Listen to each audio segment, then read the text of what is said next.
So with that, let's get started. Okay.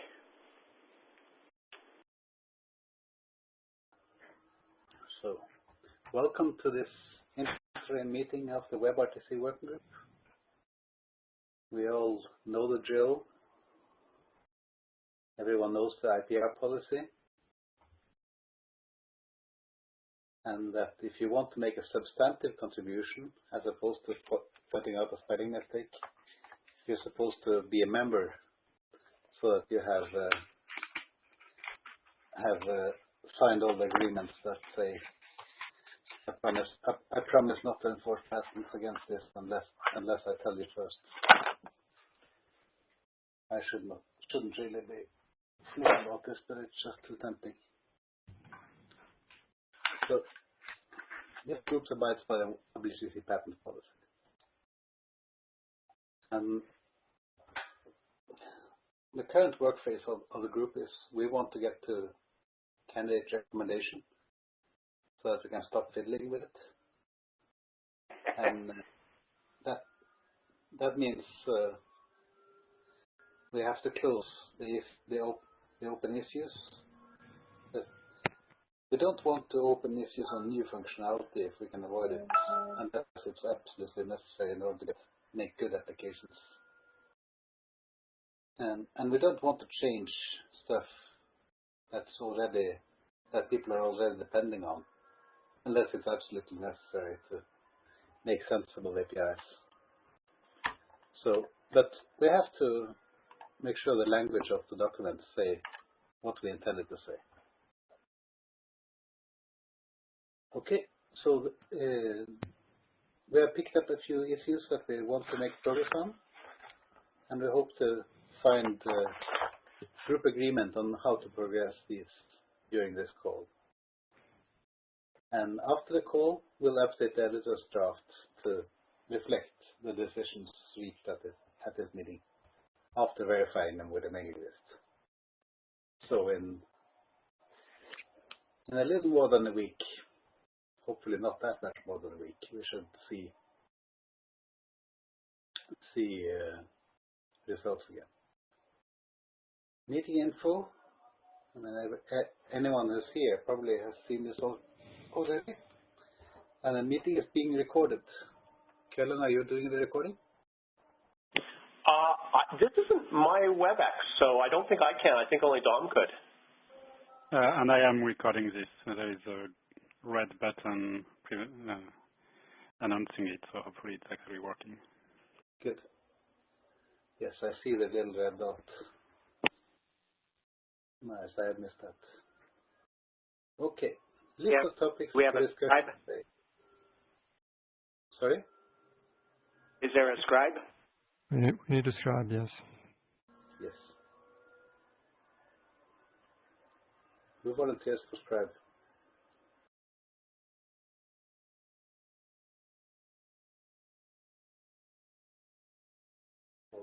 Okay. I can do it. Okay. Oh, that was Varun. Thank you, Varun.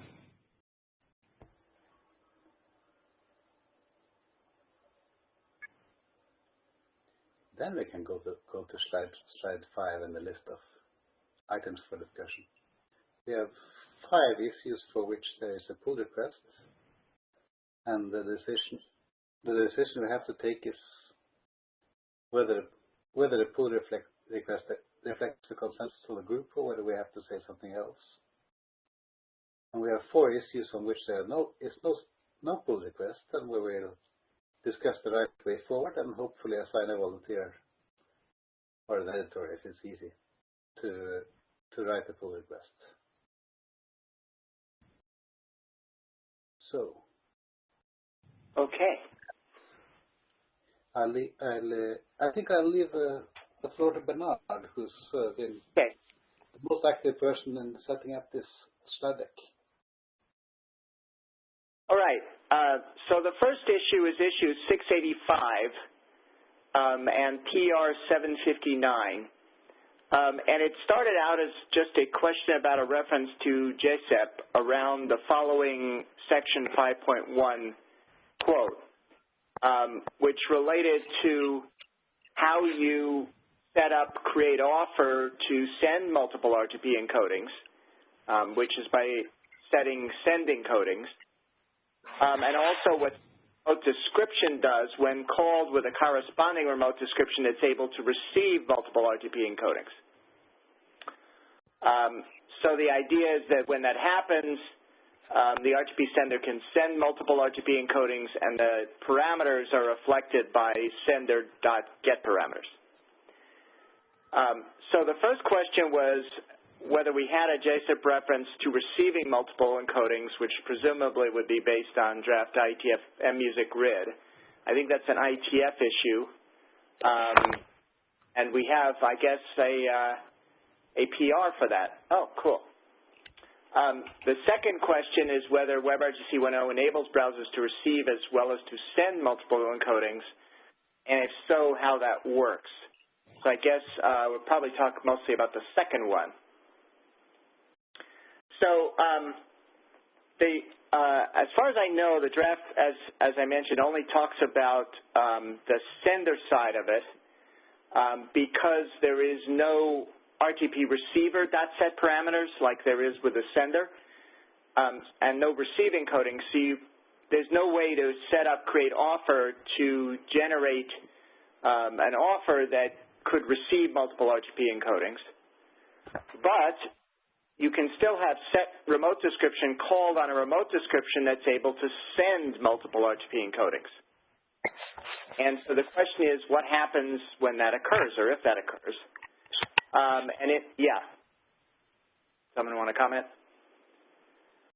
So in the PR, I suggest that if the RT receiver can receive multiple encodings, the parameters retrieved via receiver.get parameters will reflect the encodings negotiated.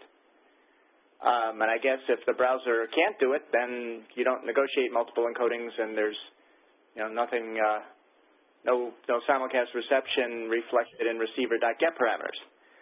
So it is a little bit odd in that you can't create an offer, browser can't create an offer to receive multiple encodings, but if like a conferencing unit or something offers to send them, then it could accept it.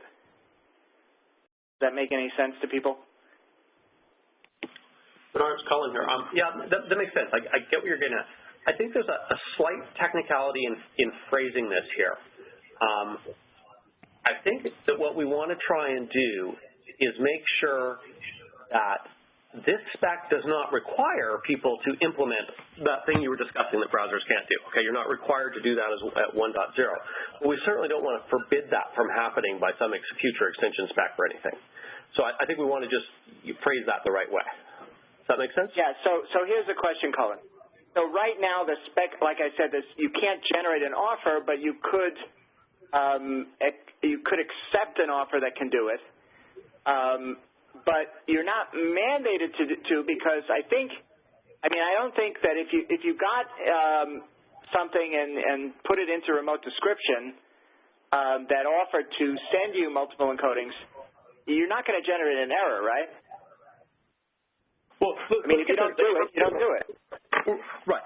So look, the thing we say is we're not, regardless of offers or answers here, right? We're not in the 1.0 spec. We're not mandating support to receive multiple sessions, right?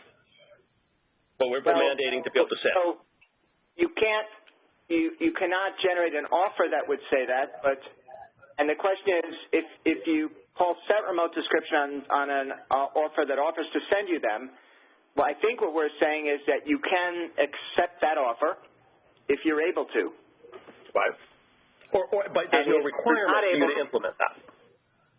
You might reject all the streams other than the first one, right? Right. And then, it wouldn't be an error. You just reject all the streams other than the first one. Right. So your answer would not reflect the ability to receive multiple encodings. Right. And so I think that we want basically roughly almost the same thing around creating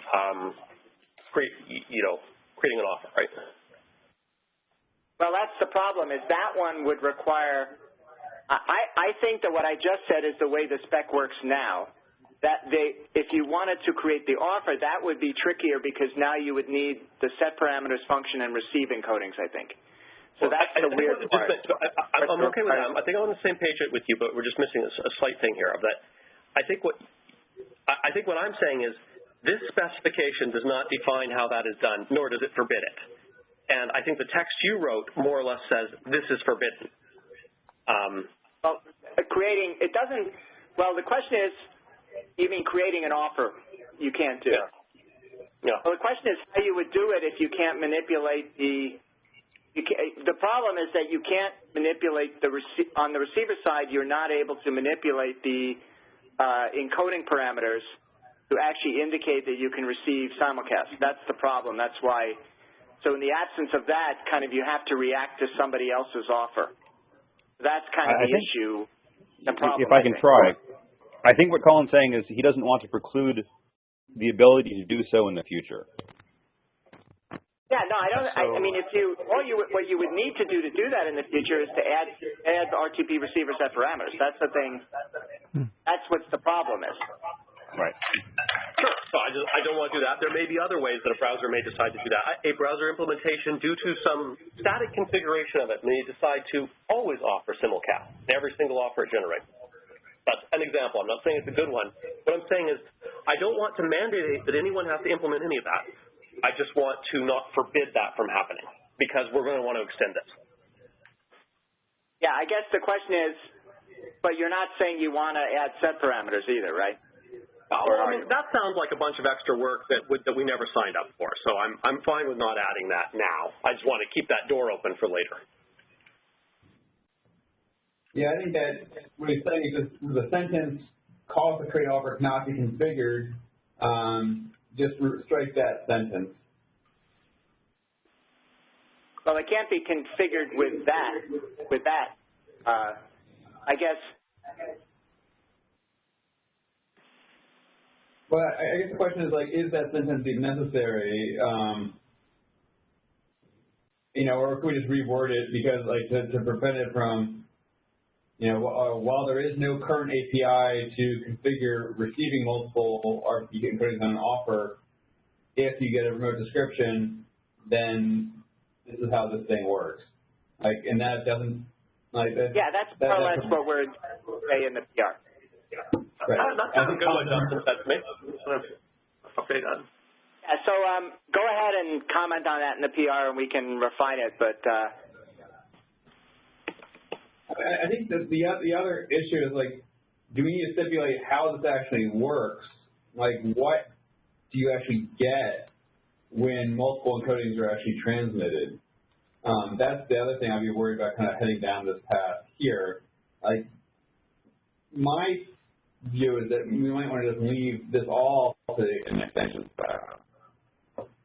Because just sort of covering this one small case, I think could be kind of, we might end up having to cover a bunch of different parts of it, of how do you figure out what the actual output is on the track? yeah, I mean, there's a whole nother, in practice, there's a bunch of protocol things you probably need to do this well. I think that's covered by the RTP usage because I think it mandates 6051. So in theory, you should stuff.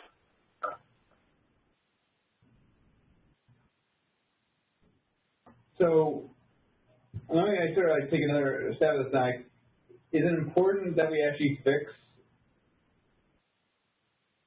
this to actually handle, does this version of the spec actually handle what happens when you get multiple RTP encodings, or if we just punt that entirely to an extension spec?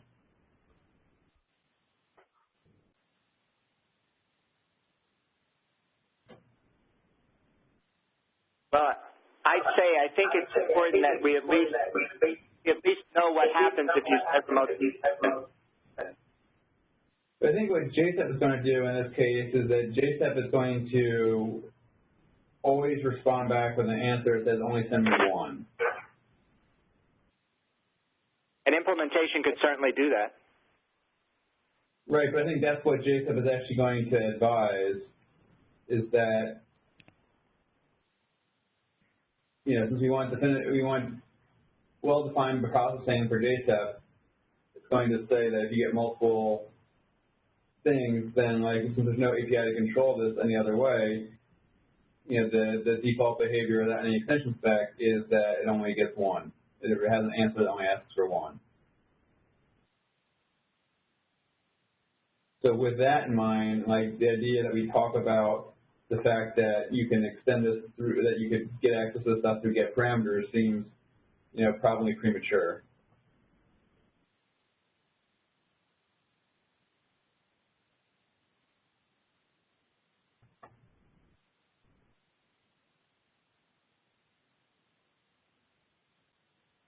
Yeah, I mean, if JSEP were to say you always respond back with just one, then it would be premature, yeah. Since we generally wanted JSEP handling to be consistent across browsers, I think that, we do need to kind of codify what happens, in that case into JSEP 1.0. I think we have an open issue topic for that.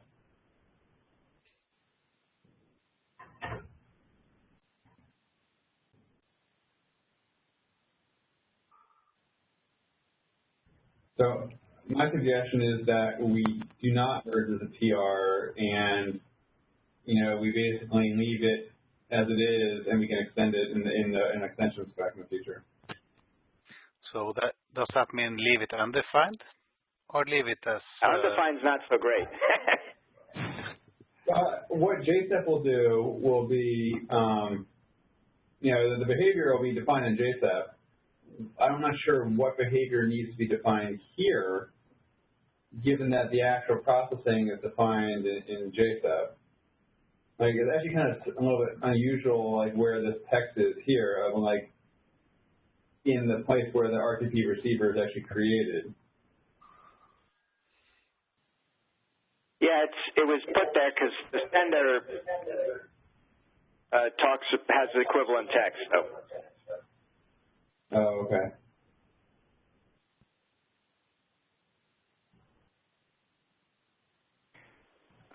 I think the point is we need to say something. Let's see what sender But if there were a section in JSEP that said it'll just respond back with one, we could reference that.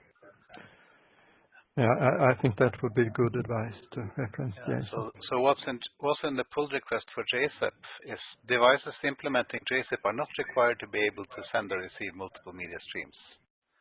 That's all it says. Or, I mean, if you do simulcast, do it this way, but you're not required to do so, either sending or receiving. Which also means that you're permitted to do sending or receiving if you want to. Just side interruption for a second. Shen, I think we're getting a lot of echo from you. Maybe you could mute. From Taylor and I?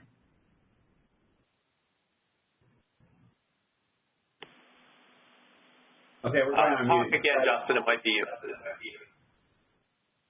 All right, we're going to check 1, 2, 1, 2. Do you hear echo now? 1, 2, 1, 2. I don't hear echo. No echo. Okay, then it must be from us. We'll go on mute when we're not speaking. So one thing we could just do here would just be say that, if simulcast is negotiated, then get parameters will reflect the encodings negotiated. And I think I guess that's kind of what this PR is trying to do. Right.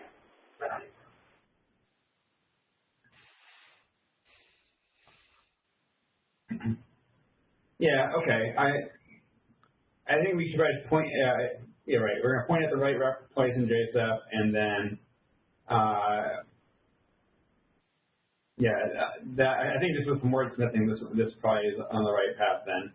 We just need to make sure we point at what JSEP says to do when you get an offer at the browser with multiple encodings. Right. Okay. So I think we have the major next steps. Update JSEP and then reflect what it says. Okay. That's good. All right, next one is issue 714 and PR 740 relating to OAuth tokens in stun turn. So the question is basically how this works given the current RTI server dictionary and RTCI's credential type. Presumably this would be an RTCI's credential type of token, and then the question is where would such an OAuth token go, how would it work? So in RFC 7635, this is an example of an access token, which roughly corresponds to the following token credential dictionary, if one were to transcribe it. So there's an access token, a token type, an expiry, a key ID, a key, and an algorithm. You know, just a minute, before you go forward, I'm confused here a little bit. Let's just go back one slide. So clearly, no, forward one slide on that. Okay. I think this is one of the problem. The only reason I'm bringing this up is a terminology issue. It's like, clearly this is not an OAuth token, which is what we often are thinking of, okay? And it's not clear to me whether we're talking about the block of JSON from the open curly brackets to the closed curly bracket that has all the things in it, or the base 64 string inside of that that's called access token, right? And I think that that's the essence of some of the confusion here, is there's three different, wildly different things that we might all be thinking when someone says access token or token. Right. Yeah. Sorry. That's a good point, Colin. Yeah. What do you have a better phrase to call the whole JSON blob? Token credential, maybe. The name is token credential on the slide. Okay. Yeah, I'll call it of a token credential. How about that? The part I don't understand is the only thing that gets sent up on the wire is the access token. So I don't understand why other stuff needs to get passed in. Well, maybe I'm confused, but I was reading Appendix B, and it seemed to show the whole. Didn't it show the whole thing sent back? Or am I don't know anything about this, so. Well, I mean, that was my understanding too, is that the only thing stun really needed, that the stun needed the KID and the key, maybe the ALG, but at least the key ID and the key. None of that stuff is passed up. The only attribute defined is an access token attribute for stun. So, like, the only thing you need is the access token, and I think that the KID gets jammed in the username. But that's the reason why I only added a single field, is that there's only one piece of data that needs to get passed in that actually gets sent over the wire, and that's the only thing we care about. So either the spec is totally broken, or like we just have kind of a misunderstanding about what actually needs to be put on the wire. I'm furiously trying to refresh my memory here in Appendix B. I honestly don't know anything about this, so I can't help you. But let me just show you what the proposals are. Maybe people can give general direction. I think proposals is basically add a bunch of junk to either the top level RTCI server, or add an object that contains the junk that could be put as a password. And I think before we consider proposals, we need to figure out, is the junk necessary? Yeah, that's more or less what we have two proposals. That's more or less the two things we have before us. There's this proposal number 1, which is basically to stick, add access token and expiry as two attributes of RTCI server. So that's the first one. Harold was not enthusiastic about that. And then the second one is basically it's a little weird too, because it basically does a type def, so you can have either a password credential or a token credential, and then the token credential includes the KID expiry. And I was a little confused by this one because it removes the username from RTC iServer, which seems like it could be a backward compatibility problem. And then also there's no token type in the token credential dictionary.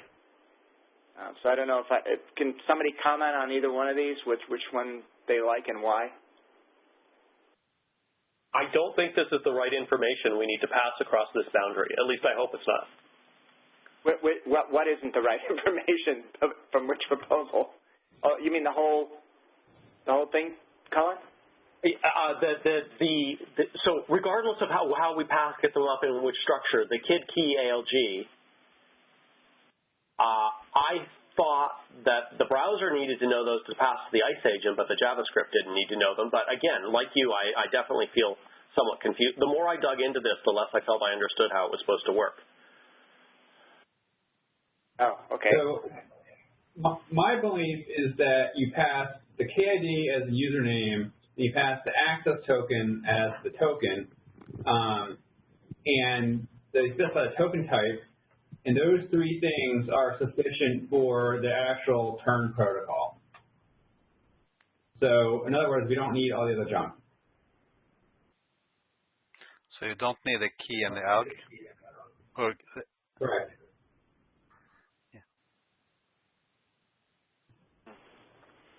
And that leaves you with a clean mapping to the current thing, which, I mean, maybe we need to rephrase the names. Maybe password's a crappy name, but like we basically have two fields very similar to what we're passing. But then the way that the turn draft also says, well, first you try basically a password-based authentication, and then the turn server tells you, no, go get an OAuth token-based authentication. Made me wonder, and then if that doesn't work, you fall back to the password one. Made me wonder whether we need the ability to pass both at the same time, although I couldn't really ever imagine anyone configuring one with both. I mean, it just seemed all weird.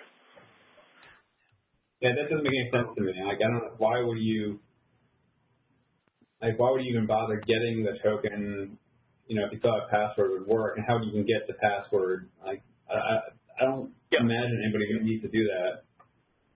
And if so, they can use set configuration or something else to rejigger the configuration. So my suggestion here is that if none of us know exactly how this is supposed to work, can we identify anyone we can ask about how this is supposed to work? Well, I mean, I'm an author on this, you know, RFC, so I feel like at least I have some understanding of how it should work, although my memory is not perfect. We could ask Tiro if we want a second opinion.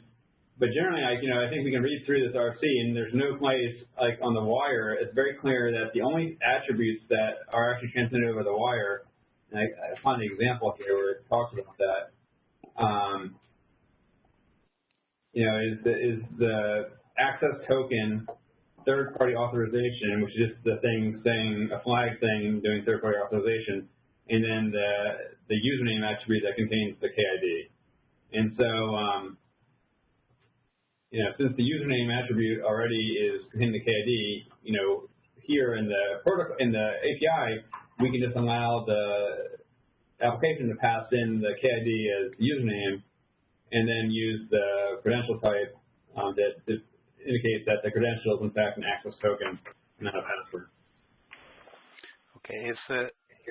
Is any part of the OAuth information used in integrity protecting STEM messages? Please say no.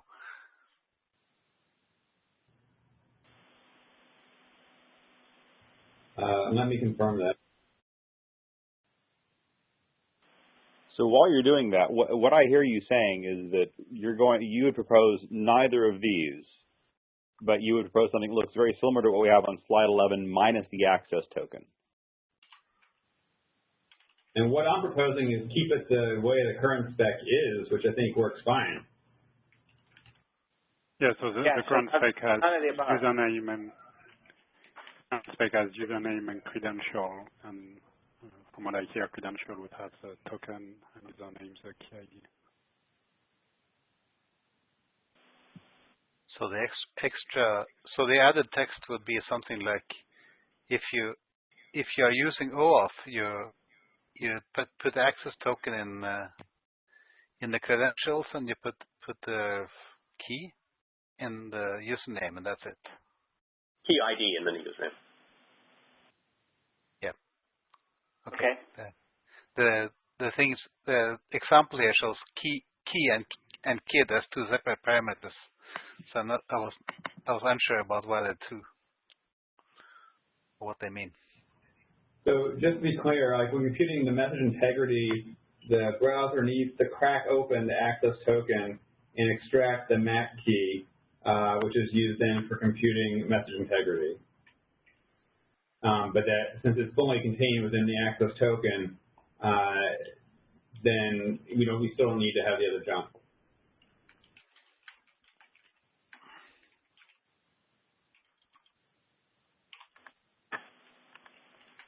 Okay.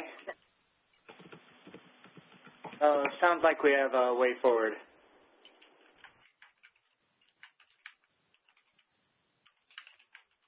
Harold, can we move to the next one? Yep. Okay, I'm taking that as a decision that we need a paragraph to say here's how your map was, but you need no changes to the current structure. Okay. Issue 720 was filed originally by FIPO. He wanted a way to get the fingerprint of the generated certificate from RTC certificates. So in PR 738, there's a proposal to add a read-only attribute for RTC DTLS fingerprint. And that includes the algorithm and the value. In the PR, we had a couple of comments. One is Martin asked if we wanted two hash functions. How would that work? And I guess that would require a sequence of fingerprints. Cullen, you had some comments. I wasn't sure I understood them, so maybe you can explain what you think. I think this design where you return the algorithm with the fingerprint is a better one where you just return the fingerprint and guess the algorithm. So that's the gist of my comments. Okay, so you're not saying you want more than one fingerprint, just one, or? I suspect we need I think that we probably need to be able to return a sequence of fingerprints. Okay. So in the stats document, we decided several moons back that it was enough to have a single fingerprint. I'm not sure why we did that. It has algorithms and fingerprints too. It supports multiple certificates, but not multiple fingerprints for those certificates. This would be a really good question for Martin and Ecker. I think in stats, the argument went, well, there was one that we were actually using and relying on, and that was the one we could report up in stats. Like, we used the SHA-2, and there was a SHA-1. Who cared? We used the SHA-2. But I guess it's a question, too, of what the use case of this is, right? If it's just it's purely identifier of the certificate is one thing. If the use case is to verify the certificate, then you care about what the hash is. I think it might involve verification. So this would matter to someone who was building a protocol that was not STP, but still wanted to pass a fingerprint. Exactly, yeah.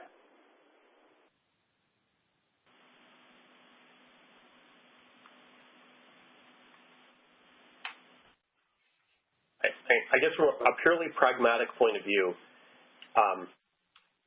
this does not look any harder to implement to return all the information versus one of them. In fact, it looks even harder to try and figure out which one to return when you have two. And being able to get all the fingerprints just, I don't know, strikes me as a good thing without I have no good security argument for that. It just seems like a generally not bad idea.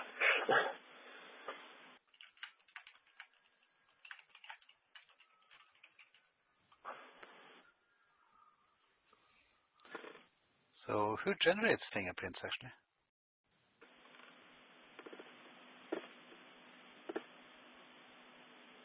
I mean, if I have if it's the local browser,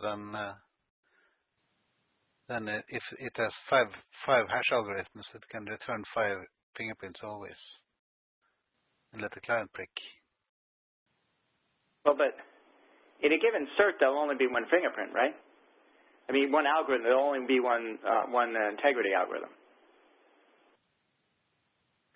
There's this I little, thought this was, yeah. there's this little text somewhere that says that the fingerprint always uses the same hash algorithm as a cert. Right, right, or right. There used to be such text. I haven't looked recently.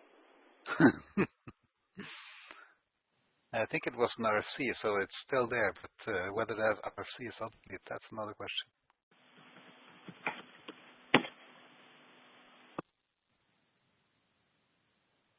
Yeah, so I was assuming here that the algorithm would be the same as the algorithm returned in the interface, but In which interface? the RTC certificate interface. Let me find it.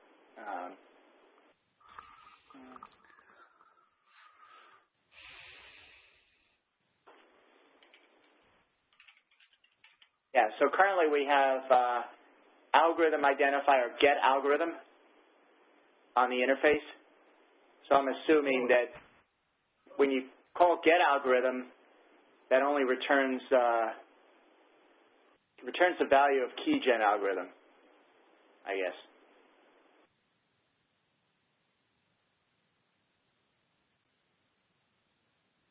And I'm assuming that would be the integrity would be the algorithm used for the fingerprint, right?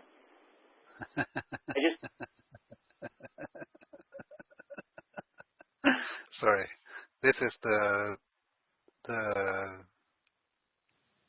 security, the API that's one of the most bizarre ones I've encountered in all the web platform.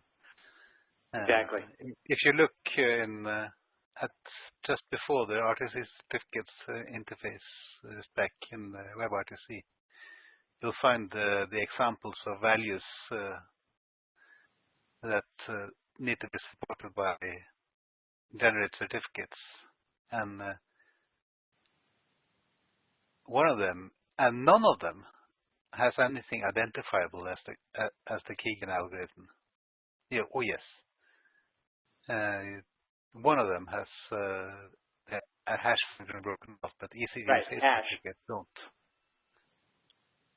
But if the name is ECDSA, it doesn't have a hash argument.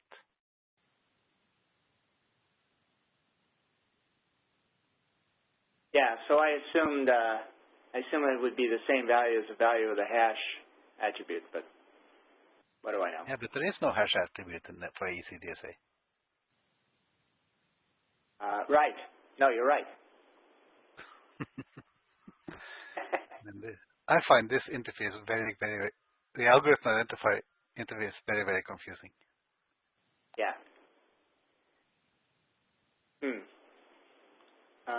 So what's the... having this sinking feeling we don't have exactly the right people with the right answer on the phone call right now. Okay. If we take this to... Should we make Martin and Ecker fix this? Well, let me put it this way: do people agree that we should add this attribute, or more than one attribute or sequence of these fingerprints?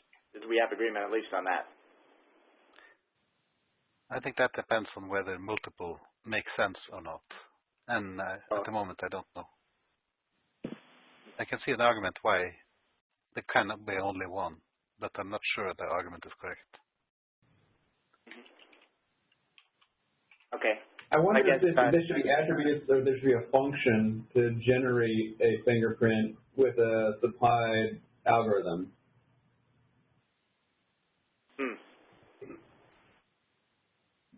Well, I have pinged Ecker, and I think he's hopping on.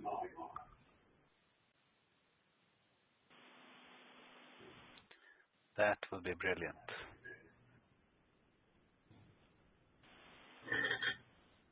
My understanding is you have one certificate, but you might need to generate multiple hashes for that, for hash agility.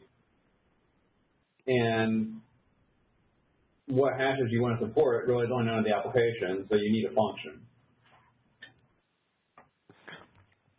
But would there be more than one fingerprint in the SDP? Well, yeah, sure. You could generate like 10 different fingerprints for the SDP with 10 different hash functions that you want to use, but you need to use a function, you call it function 10 times with each thing you're putting in your SDP. If that's for the building of SDP by hand, but the algorithm, but the browser generating create offer would. Yeah, that's what I'm after. Yeah. I see. So you generate. Well, I thought the original use case was for if you're not using SDP. Right. That's why. That's why. Okay. Right. So we could have something that returned. Here's all the fingerprints that the browser would have generated because it believes these are important hash algorithms to support. And then return a sequence.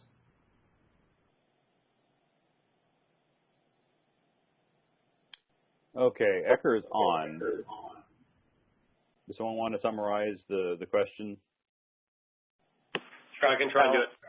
So Ecker, I think what we've got is we're talking about the certificates in WebRTC, and let's just imagine you weren't using STP or something, or for some other reason you want to be able to generate a fingerprint for the certificate. So we've got a proposal to put a function in that would return you the fingerprint of a certificate.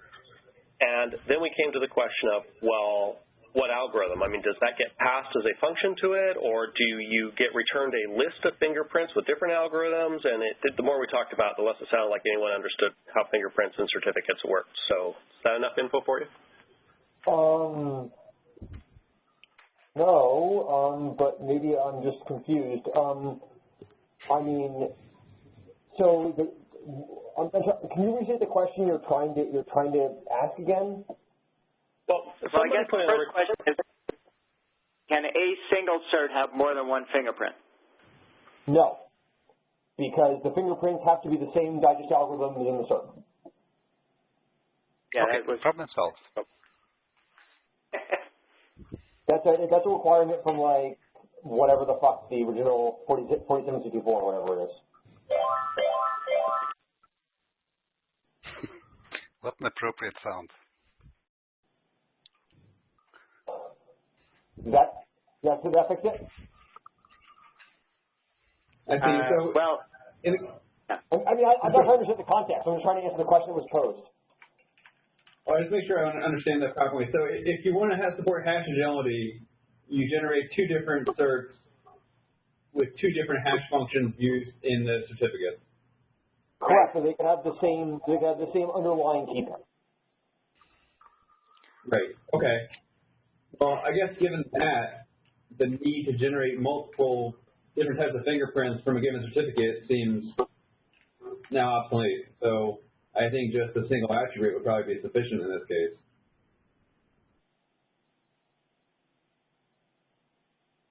Okay. okay.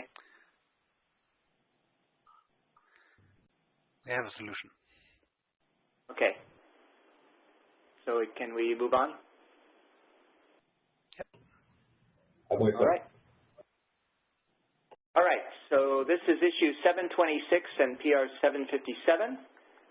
While we have Ecker on, I guess you filed this issue basically to add the UFRAG to RTC ICE candidate and to the things the serializer emits, and also modify the done gathering marker. And I guess, Fluffy, you have a proposal in PR 757, and I try to summarize some of it here. Basically adding the UFRAG also as a read-only attribute and also to the serializer. I guess, Cullen, you had a concern about backward compatibility? Yeah, so the proposal, Justin, so I tried to, as much as I could, write down your proposal, basically, right? I mean, for the RTC ICE candidate, all that really happens is we add in a UFRAG. But then when we have this null candidate return, where we used to, at the end of gathering, return the null candidate, instead I return, basically an RTC ICE candidate structure, which has a UFRAG filled into it, and pretty much everything else is null. That's not entirely correct, because this is additive, that you might have gathering happening for multiple inlines, and so each of those might finish and have their own done, and then there'd be a global done, which would be the null. Okay. So we still have a backward compatibility issue, but it's different. You still get things that are looking for the null, still get the null. The problem is that applications that aren't expecting to get this done gathering before this given mid thing are going to fit with a candidate and explode. Right. Okay. So I messed up the PR slightly from that, but that makes complete sense what you said. The main thing is you probably need some field in RTC configuration that indicates whether or not you get per mid done.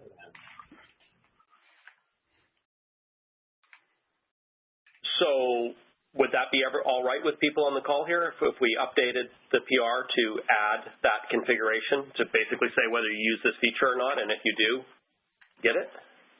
I guess it defaults to off. That makes sense to me. It is Taylor.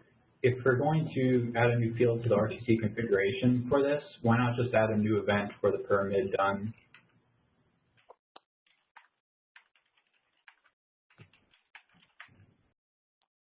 That's an interesting idea.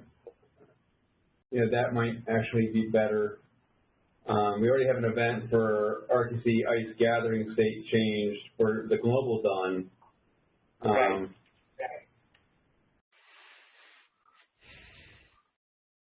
Yeah, we could put on the ICE transport, just have an event with the UFrag. I kind of like that better, because then it's not broken by default. You hook up to it if you want to, but if not, you don't need to set any magical parameter to get these things. Sort of weird that the other. I do like that, but it's weird that the other ones come with a promise. This is an event. This is an event, and we've already talked about that these types of asynchronous things don't really lend themselves to promises because they have lots of, there's multiple sort of state change things going on. I think the real question is is there some sort of thing we want to do to extend existing ICE gathering state change thing reflect this, or should we just have a new event entirely? I think this would just be a new event entirely we'd still leave the null one when all the gathering was done, but the per M-line completion would be a totally new event, which would include the UFrag and M-line index. Sorry to be stupid, but why do we need the per M-line gathering? I think that what drove this was the differentiating between an ICE rollback and like being able to tell when you got things whether the new candidate. Oh, no, maybe that was only the UFrag. I think this had to do with rollback. I just don't understand why that requires individual M-line level of resolution. I'm not necessarily against it. I just like to understand the motivation. I think for the same reasons that we think a done event is useful, is it allows an individual ICE transport to decide whether it's failed or not more quickly. Okay, so this is not required to make the rollback work. It's just if we're going to mess with this, we might as well clean it up while we're in there. I think if we're going to add UFrag to things, we might as well add UFrag to end of candidates. That was the idea. I agree with that, but each. Right, but that doesn't give you mid-level resolution because you can use the same UFrag for all the candidates for all the M lines, right? Sorry, I didn't quite catch that. So my understanding was that you could use the same UFrag. So I certainly agree we should add UFrag to end of candidates, but how does that give you mid-level resolution? Or is it just because you're already because the UFrag can be the same for all the mids. It doesn't have to be, it can.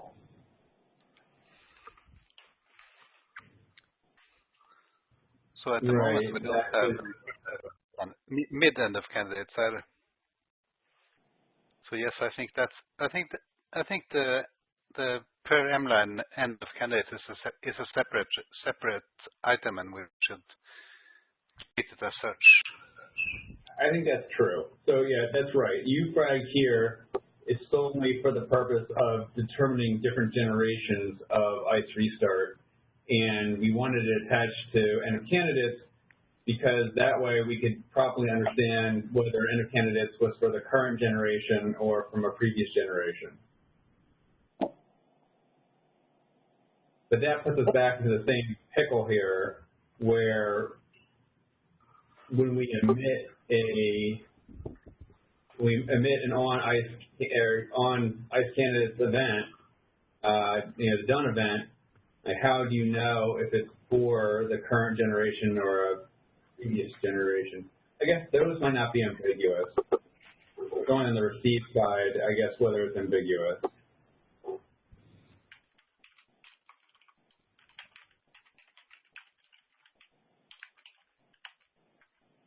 But I do agree, like mid-level end of candidates is entirely orthogonal to this.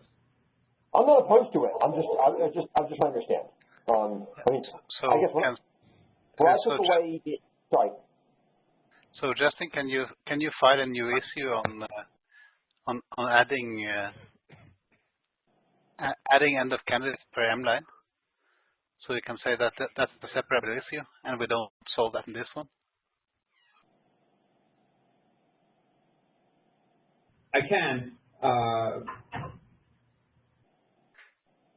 I don't even know if this issue was even trying to tackle that. I think I got confused actually.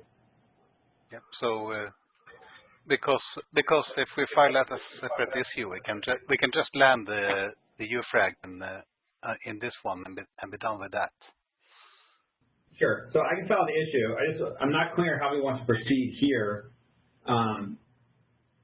As to whether or not the browser needs to emit a object that is the done gathering marker with a mid or with a UFrag, and whether added candidates needs to be able to consume that, or we just leave it as is, where you get null, and we just decorate candidates that are existing with a UFrag attribute. So I think we have consensus that we need to add the UFrag attribute to candidates. Right. And so the question is, do we also need to have some global done event that also contains the UFrag? And if so, how do we make that backwards compatible? Yeah. So exactly. Yeah. So I think that's. So I like the idea of having a separate event that says end of candidates for something, which can carry the mid. Well, so that's not really an issue, right? We can figure out the end of candidates from the existing end of candidates what the right UFrag should be, because we know what UFrag was for the most recently generated candidate, or at least from the FTP. So when we get the on ICE candidates done event, we know what message we send over the wire. I think the problem is what happens on the receive side that you plug into add ICE candidate. We talked about having null, indicate that's the end of candidates, but it's possible you could get null for the wrong generation. Taylor, do you remember the details on this?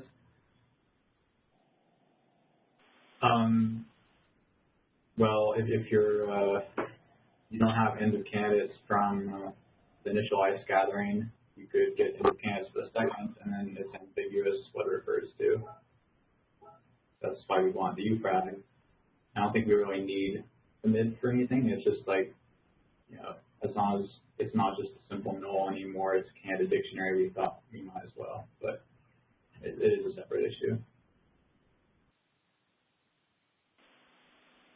So do we want to then? So what do you recommend? Should we just add UFrag to candidate and then reconsider UFrag for end of candidates as a separate issue? I think we should have UFrag for end of candidates. I thought we'd decide on that. I guess the question is whether we also need the mid, and whether it's a per mid event or for the entire your connection. Right, but I guess since we're going to be generating something that existing apps have to handle, like I think we'll need the same sort of backward compatibility thinking here as we would need for the mid. So maybe we might want to tackle those things together. So, Justin, the other way I thought about the backwards compatibility was making this basically look like more or less a real candidate, but, you know, with all zeros or something like that, right? So that existing apps that didn't understand this new behavior just thought that they were passing a sort of weird candidate across, but that the browsers would know that that actually was an end of candidate indicator. That seems like a plausible approach. Instead of null for the candidate, we have some, well, we still have to fill out all the junk in there, like type and all that other stuff, which would be kind of gross. Yeah, it's gross, exactly. Well, maybe what we should do is like take this PR for adding ufrag, and then like have a separate issue to consider like how to handle mid and ufrag in end of candidate, and like how exactly we want to represent that and deal with the backward compatibility stuff, because we have the same issue in either case. Okay, this is Adam. There's one opportunity to add ufrag to the event as well, so the candidate attribute on the event would be null, but you could read the ufrag directly from the event. It's a bit of a hack, but I don't know. Could work. Well, the problem is that it's a null. The current event, the candidate object is null. So there's no. Yeah, but if you put the ufrag on the actual event, because the event is of type like ith candidate event, so there could be a candidate on that one, but there could be a ufrag property as well. So we'll be replicating some of the structure here, like one level up. Yeah, all these backward compatibility things are kind of messy. I guess we just pick the one that we like the best.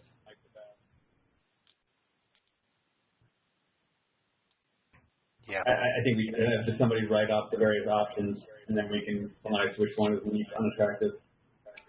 Yeah, so the RTC pair connection ICE event has a candidate attribute and a URL attribute. There's no reason why it can't have a ufrag attribute. But I think this is something the way we need proposals. Yes, Justin is to file a ticket, and we'll change the PR to say that we add ufrag to RTC ICE candidate. That's it for now. Sounds good. Okay, great. All right. Next issue is 732, PR 758, filed by M. Paris, and the question is, what happens if we try to replace track after a track has ended?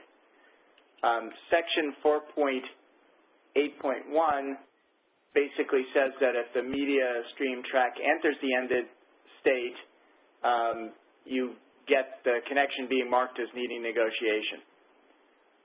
Whereas Section 5.2 says that replace track replaces the track being sent without renegotiation. So in the issue discussion, I asked whether we really need to set the negotiation needed flag when sender.track enters the ended state. And there was some other discussion basically saying it should be up to the app. The track's still attached. The application could call replace track or just leave it. Harold asked what happens to receiver.track. I guess today it gets affected through renegotiation, but if the negotiation needed flag wasn't set, then it would be up to the application, which could call replace track if it wants to replace it, or it could call transceiver.stop, which would set the negotiation needed flag and stop the transceivers on both sides. That matches my view of it. This text, I think, precedes transceivers, and I think we should avoid having any state changes on transceivers based on media stream track state. Right. So that's more or less what I try to do in PR 758. That removes the text saying that the negotiation needed flag is set when sender.track is ended. And it also clarifies section 5.2 by saying you can call replace track even if the track was ended. So you can replace an ended track. Yeah, that sounds good to me, of course. Okay.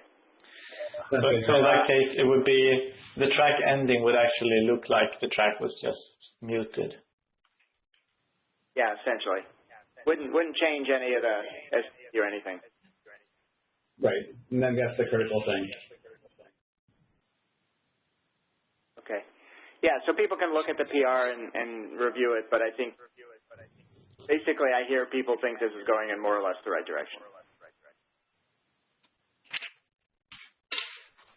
Okay. All right. Now we're down back to issues. Issue 678. Cullen? This one's easy because we agreed to it on the last meeting, and I think it's relatively clear what we need to do. Just Martin's hasn't gotten to a PR yet on it. So I think that's where we are on this one. Clear what we need to do with the we being Martin. Okay. All right. Okay, 692. I think Taylor, I think this is yours. Yeah.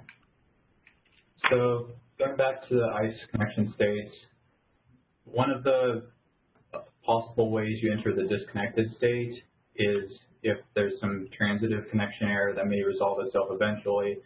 So not necessarily losing consent after the 25 seconds or whatever, but in this case it says liveness checks have failed. And we don't define anywhere what we mean by liveness check. You could interpret that to mean signed consent check. And given that checks is plural, it's not clear how many checks need to fail before going into disconnected, or if once a check succeeds afterwards, you need to go back to the connected state. So just overall, I think this is too vague and the intent isn't really clear.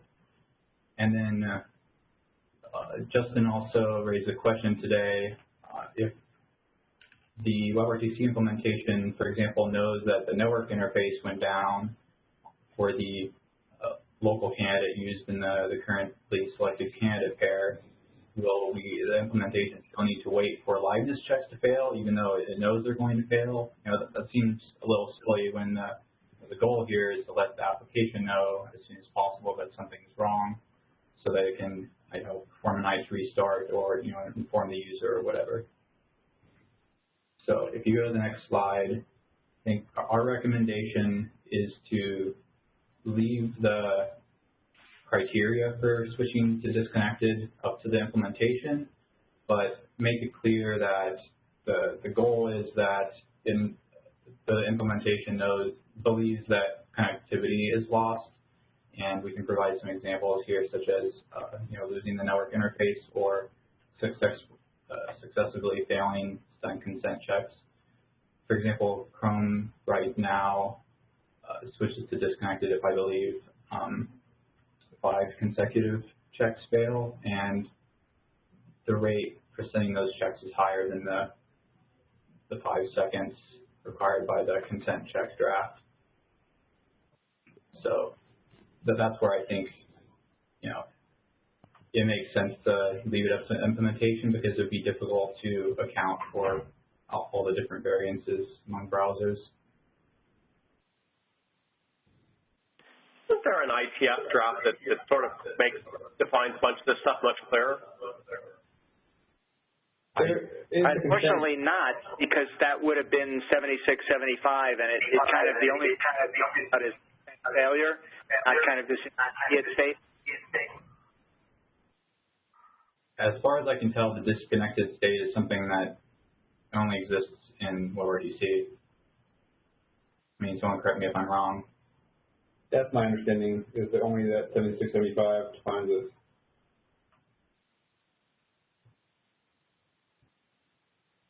So the behave consent freshness draft doesn't have this stuff in it of like. It's a recommended set of thresholds, but it doesn't that's say for failure. Right. Not for like an intermediate state. Well, the immediate state I think is something a little different.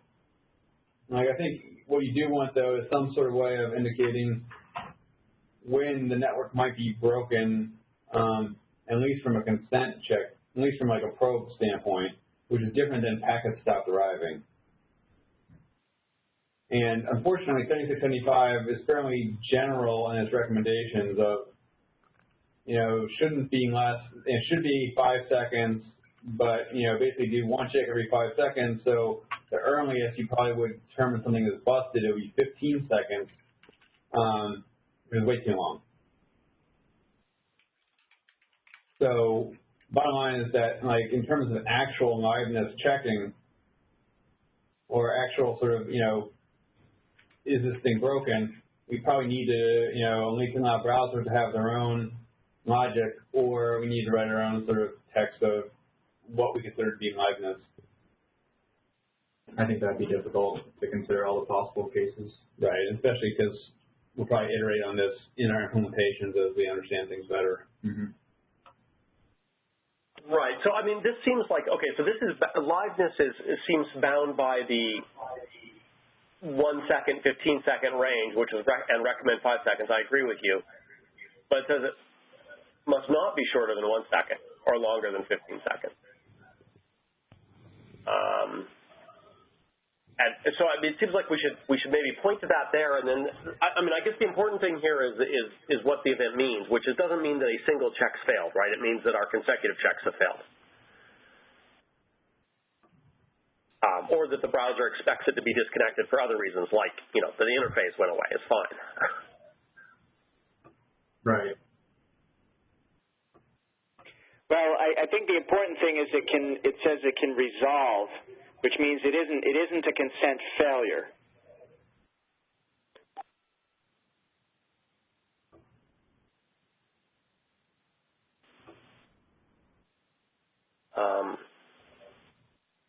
What does that mean exactly? Well, it's not a terminal thing. The stun consent checks could start to succeed, or I guess the interface could come back up if that's the problem. If it's failed, then you need to perform an ICE restart. If it's disconnected, then it may return to connected without you doing anything, but you probably should perform an ICE restart. Like that's how we intend for this to be used.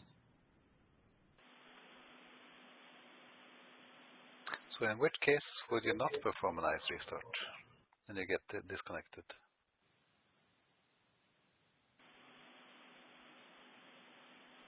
Why I think we need to specify something here that's relatively clear about how this all works is if the code that everybody writes is as soon as anything loses as soon as consent is not granted, you instantly start ICE restarts. I mean, it's like this doesn't work from a DOS point of view. That means your average app will just constantly DOS whatever's trying to not get DOSed, which was the whole point of this stuff. So, yeah, I don't think that's true. I mean, if you just try to ICE restart when you lose consent checks, you'll send a few consent probes, and then you'll go to end up in the failed state, but you won't be sending the high bandwidth video traffic that was what the consent for was revoked.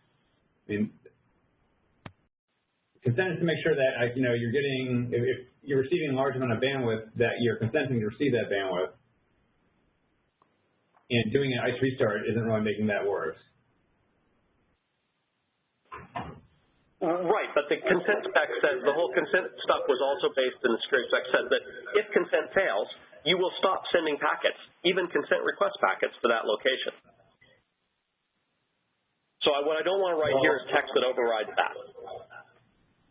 If you perform an ICE restart and the other side doesn't give you any candidates, then problem solved, right?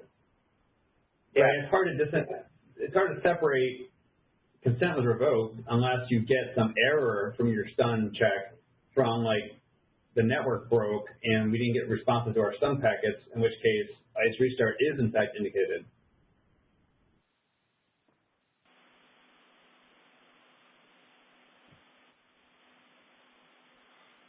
let's be clear too, ICE restart to a different IP address or something like that is totally different story than ICE restart to exactly the same flow that just failed. Well, but even 7675 says you still can do you can bring back the pair as long as you have a no UFrag. So if you do an ICE restart, the pair isn't permanently dead, right? If you bring back a new UFrag, you can still do it.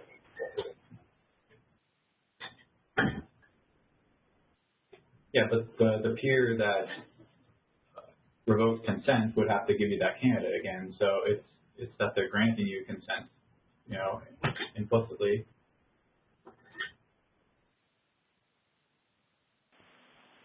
Well, the problem is you don't know that you just got an IP address from some JavaScript. You don't know it's actually came from that IP address, right? Mm-hmm. So we've been assuming all along that it's okay if browsers try to DOS someone by trying to connect to them, but it's not okay if browsers send media and trying to DOS them.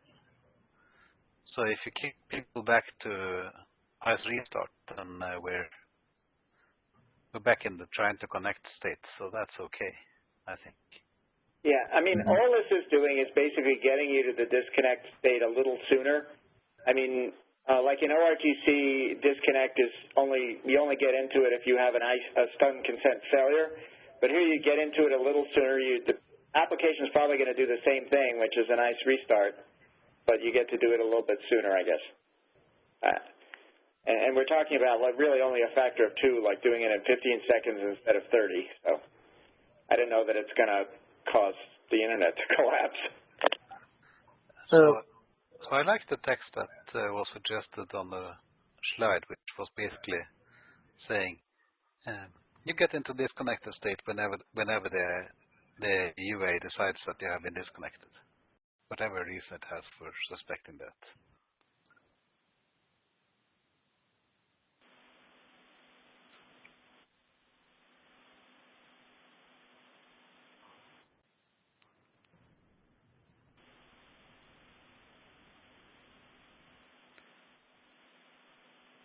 I think from a diagnostics perspective, we would need some more information there to see if, what the reasons would be. Because if it's connectivity or network failure, you'd be able to go and look at some other stats to see if that really happened.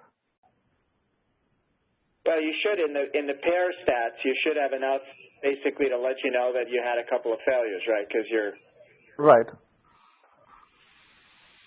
Yeah, and I think having the disconnected state fire a bit before fail is also good, because in some cases people hang up or drop or go away, and in that case, even if they did not get a chance to do an ICE restart, there's enough information right before that happened, that there was something intrinsically wrong with the connection at that point, which may be disconnected state.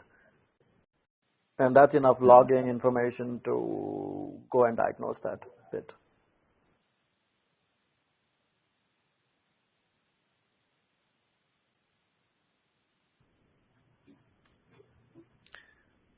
Okay, I think we're good on this one. So what's the conclusion here? So that the language saying that the disconnected means that the browser thinks that the UA thinks you disconnected, and we can drop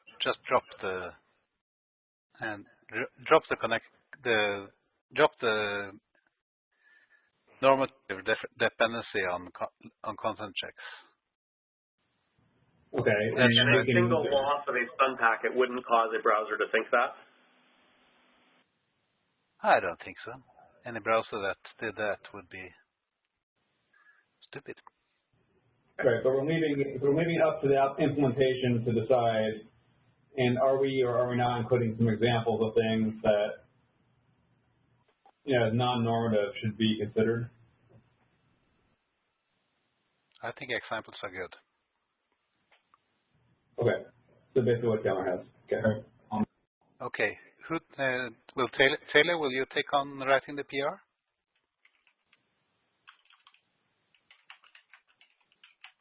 Sorry, just trying to unmute. Yeah, I'll work on PR. Okay. Next one is issue 700, an event for when the circuit breaker is triggered. I think this originally came from Varun. And I think these are some of the old slides where we didn't get to finish them last interim. So basically there was interest in implementing circuit breakers. At least as I read the ABT core draft section 4.5, what it means to cease transmission depends on the application, could mean stopping a single flow or multiple bundled flows. And this is what it says in the text. Section 8 talks about guidance, blah, blah, blah. So here are some questions. Is the effect of triggering the circuit breaker, should it be visible to the app, such as via an event or some change in the value of an attribute, because the app somehow needs to know this? Or does the browser, can it just automatically resume sending when congestion abates, or maybe you do an ICE restart or something and you selected pair changes, in which case the app just can sit there and not care? Basically, is something the application can or should do about it when the circuit breaker is triggered, or should it just not even bother and the browser will deal with it? Oops. So that's a question for the working group. Do we want to have an event for when a circuit breaker is triggered? This could, I guess it could not just be the circuit breaker, right? It could be congestion control decides to, do we care about congestion control maybe deciding to shut something down or something of that nature? So for the congestion control, basically it should react before the circuit breaker basically does anything. So I think whatever we have today is supposed to work within the envelope of the circuit breaker, and I believe they do tend to work in that. So when congestion abates kind of situation, if the circuit breaker triggered, then the congestion control has already lost something, or it does not exist, or something else is broken. The question was, today we don't have any congestion events, right? So the presumption is the browser does the best it can. I guess the app can look at stats and decide if it wants to shut off video if things are really bad. Is this situation the same with a circuit breaker? Like the circuit breaker could trigger and then it comes back. Does the app need to deal with it?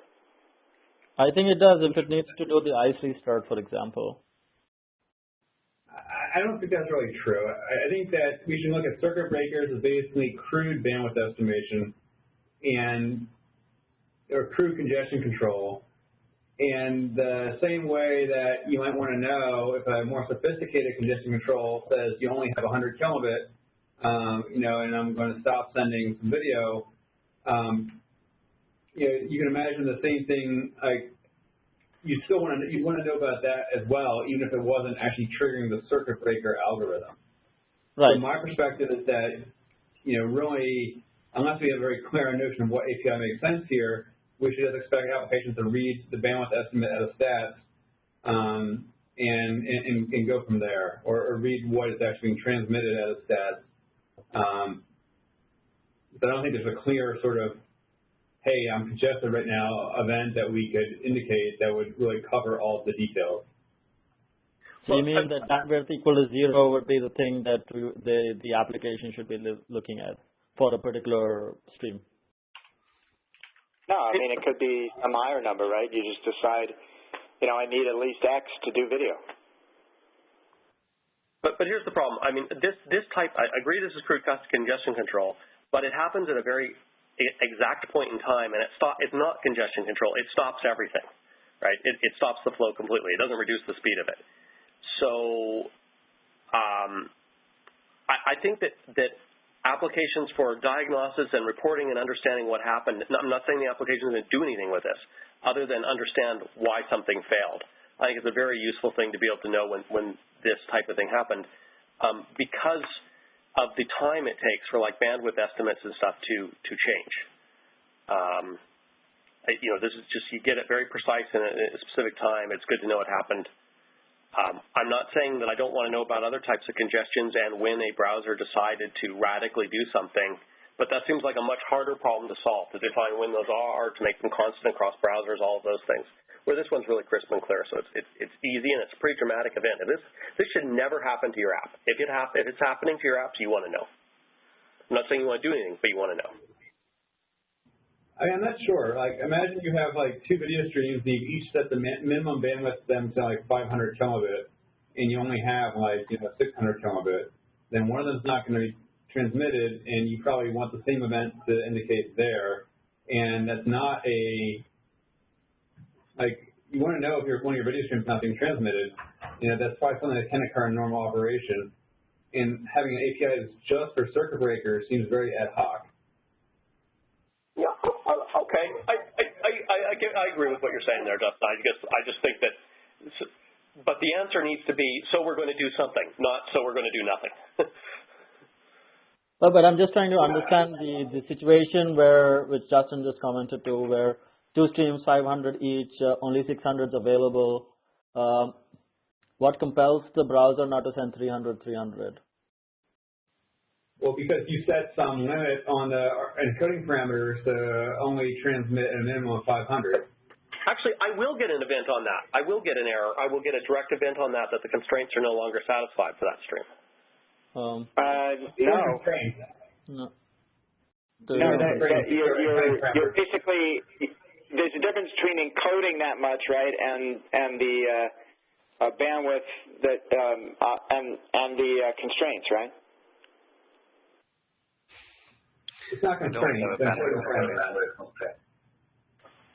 I mean, my general feeling is that this seems like, figuring out the right event type and all the parameters here, a significant amount of work. I don't think it really fits in scope for 1.0, and especially because you can figure this all out from stats right now. How about what would you think of a proposal that anytime the browser turns off, stops sending media on a given stream, that we get an event on that one, which would include circuit breakers or other reasons it might do the same thing. That seems like a good start. The whole argument that I have regularly said that the current API does not provide enough information to really debug and diagnose high-grade systems right now, and we need that in the 1.0 interface. So that's some work's needed here. Does not really. That we need more work on errors and analytics and reporting information of what you need to run this. Seems like an area that we all sort of agree the spec still needs some work for 1.0. So is that like an error event in the sender? Is that what you're saying? It can be at both sides. Okay, the circuit breaker triggers at the sender. So the sender has to be the one that gets the signal.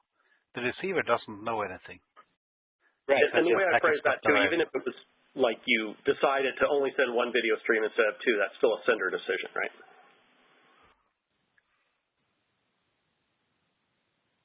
Yes. So, my feeling would be like, if we can do this with stats, I agree that if there's stuff where you can't tell right now, it makes it hard to debug. But if you can tell from stats, then adding another API is a convenience. And we should probably wait until we can figure out the right API.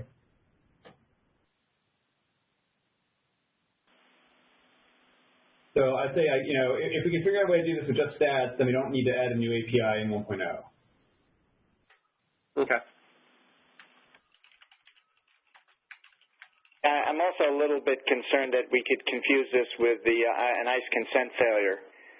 So you have to be clear exactly what event is firing here.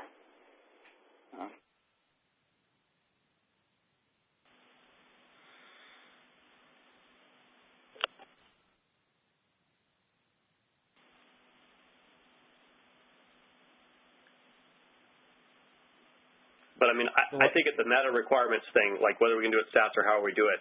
I mean, being able to tell the difference between, you know, the far end fell off the planet and your end degraded you way down due to congestion. Those are two, you know, that's important information to have at trying to figure out what went wrong.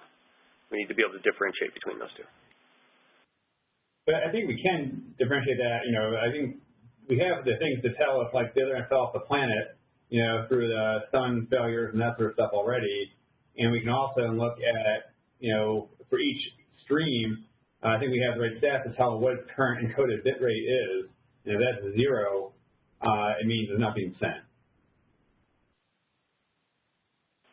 Yeah, So, I get where you're going. I mean, basically, I'd ask for someone to say, here's a scenario that currently we can't detect, and you know we need some API or something to solve that. And if we can't come up with a scenario like this, then I don't think we need to take any action.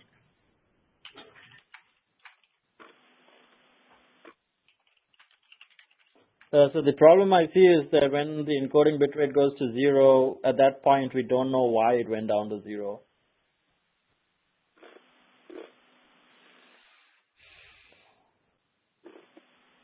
And there are several reasons that it could have gone down to 0. The reasons is Draco could fire?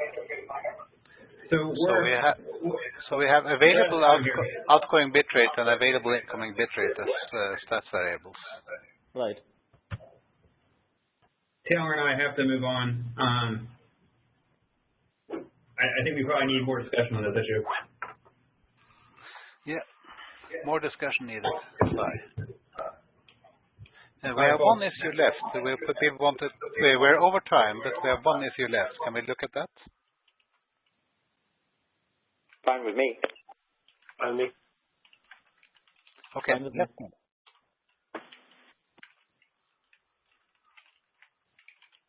It's your slide, Harold. Yep. So, in discussion with Randall and more people, Varun among others, we found that I had this vague notion that you can actually, given the stuff that comes in the sender report and receiver report, you could actually calculate back what the local time was when the remote stats got gathered. Randall disabused me gently of that notion, or saying that this is very, very iffy. So I have a new proposal suggesting that we make it as simple as possible and say that all stats are marked when they arrive at the local system. And we add the information to the stats record that says this is what the remote system thought the time was when it sent it, when that's easy to get. That basically means add another field that's remote time, and which might bear no relationship whatsoever to local time, because the clock on the other side might be wrong. Yeah, that's a good idea. Yeah, this would solve my concern, and it would also give us a general guideline for what should be used for the timestamp for the stat structure. Yeah, and that is supposed to be DOM high-res timestamps, right? In general. Yeah, just right now it was effectively undefined. So. Okay. Okay, and the solution seems acceptable. Yep. Yeah, and this was my expectation anyway, so I think it's good that we use that. Yeah, we had implemented it as the remote NTP time for RTCP, remote RTCP, and local time for everything else. So we'll update that. Okay. Yeah, and that was only available in the sender reports. Only one of the reports had it, outbound remote.